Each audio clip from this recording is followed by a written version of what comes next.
Bonjour chers amis, bienvenue à Pas qu'une parole. Nous sommes le jeudi 5 juin. Je vous propose une parole tirée du livre de la sagesse, un livre que je vous ai déjà proposé une ou deux fois dans cette capsule biblique, un livre deutérocanonique, c'est-à-dire qu'il appartient à une deuxième liste de livres bibliques.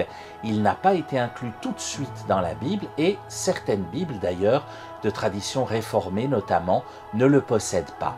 C'est un très beau livre, le livre de la sagesse, un livre de l'Ancien Testament, écrit en grec, et voici ce que disent deux de ces versets, le verset 12 et le verset 14.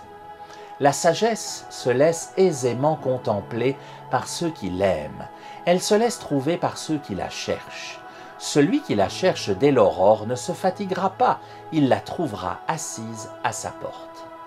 Si vous cherchez la sagesse dès le début de la journée, vous risquez de la trouver assez rapidement, autrement dit. Alors ça, c'est personnellement une expérience que je fais tous les jours.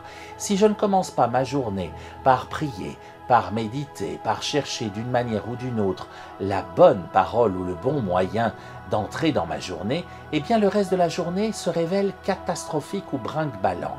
Si je médite, si je prie, si je cherche la sagesse dès le début de la journée, je découvre dans cette journée l'impossible qui devient possible. Essayez, vous verrez, c'est édifiant. Je mets cette parole en lien avec une autre parole de sagesse, une autre forme de sagesse qu'avait notre défunt pape François, la sagesse de se préoccuper de notre petite planète.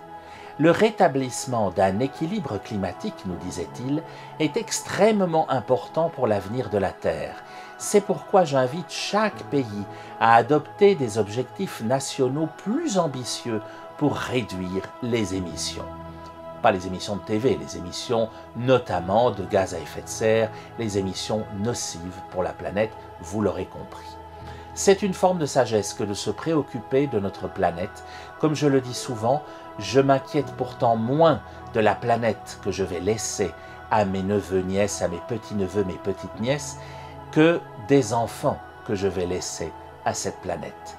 Et donc, préoccupons-nous de la planète, oui, mais occupons-nous aussi de lui offrir des descendants qui sont dignes d'elle.